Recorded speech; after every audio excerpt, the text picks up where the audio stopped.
কোটি ধন্যবাদ মোবারকবাদ দেওয়া দরকার। যে সমস্ত যুবক ভাইরা এই কষ্ট মেহনত চেষ্টার মাধ্যমে গান বাজনার আয়োজন না করে, নাচ গানের আয়োজন না করে, যাত্রার আয়োজন না করে, বাউল গানের আয়োজন না করে আল্লাহ তাআলার কোরআনের কারীমের তেলাওয়াত আর কোরআনুল কারীমের তাফসীর আর মাহফিলের আয়োজন করেছে, এজন্য তাদের জন্য অন্তর থেকে দোয়া করার দরকার। আমরা সকলে দোয়া করি আল্লাহ তাআলা এই যুবকদেরকে কবুল করেন, খালিদ বিন ওয়ালিদের মতো কবুল করেন, ওমর ফারুক রাদিয়াল্লাহু তাআলা আনহুর মতো কবুল করেন। আশা করি যে এই যুবকদের মা বাবাগুলো ভালো ভালো ঘরের সন্তান বিদায়ী, আজকে তারা ভালো কাজে উদ্বুদ্ধ হয়েছে।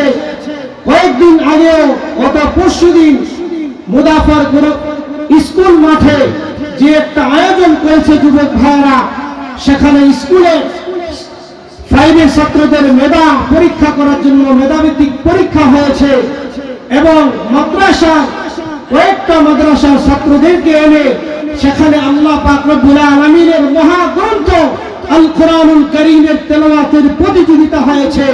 তাদেরকে পুরস্কৃত করা হয়েছে, সম্মানিত করা হয়েছে। এতে বোঝা যায় এলাকার যুবকেরা অত্যন্ত ভালো মনের অধিকারী এবং অত্যন্ত হৃদয়গ্রাহী মানুষ, যারা কোরআনকে ভালোবাসে। নির্দ্বিধায় বোঝা যায় যে এলাকার যুবকেরা কোরআন প্রেমিক, আল্লাহ প্রেমিক, রাসূল প্রেমিক, যার কারণে তাদের ভিতরে কোরআনের মহব্বত আছে, আল্লাহ রাসূলের মহব্বত আছে বিদায়ী আজকে তারা এত বড় সুন্দর আয়োজন করেছে। সুতরাং আমাদের কর্তব্য হবে তাদের এই প্রচেষ্টার মাহফিলকে সফল করা। সুতরাং আমরা উপস্থিত থেকে মাহফিলের শুরু থেকে শেষ পর্যন্ত থেকে আজকের মাহফিলকে সফল করা হবে আমাদের দায়িত্ব। যদি আমরা তা না করি তাহলে তাদের প্রচেষ্টা এরকম ভাবে কদর করা হবে না।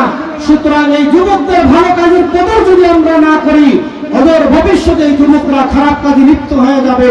সুতরাং যুবকদেরকে উৎসাহ দেওয়ার জন্য, তাদের কাজ আর শ্রমকে সাকসেসফুল করার জন্য আমাদের সকলকে আজকের মাহফিলে থাকা প্রয়োজন, উপস্থিত থাকা প্রয়োজন।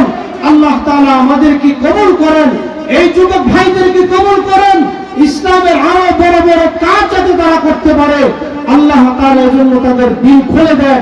সকলে বলুন আমিন। প্যারা হাজিরিন, আল্লাহ পাক রব্বুল আলামিন আমাদেরকে জমিনে পাঠিয়েছেন, আর আল্লাহ পাক রব্বুল আলামিন এই দুনিয়াতে আমাদেরকে অস্থায়ীভাবে পাঠিয়েছেন। আমাদের চিরস্থায়ী বাসস্থান হলো আখিরাতের ময়দান, কবরের ময়দান, হাসরের ময়দান, ফুলসিরাতের ময়দান পাড়ি দেওয়ার পরে জান্নাত বা জাহান্নামের ফয়সালা হবে। জান্নাতি হলে চিরজান্নাতি সুখের স্থান থাকতে পারবো, আর জাহান্নামী হয়ে গেলে জাহান্নামে যেতে হবে। সুতরাং আল্লাহ পাক রব্বুল আলামিন জানিয়ে দিয়েছেন, বান্দা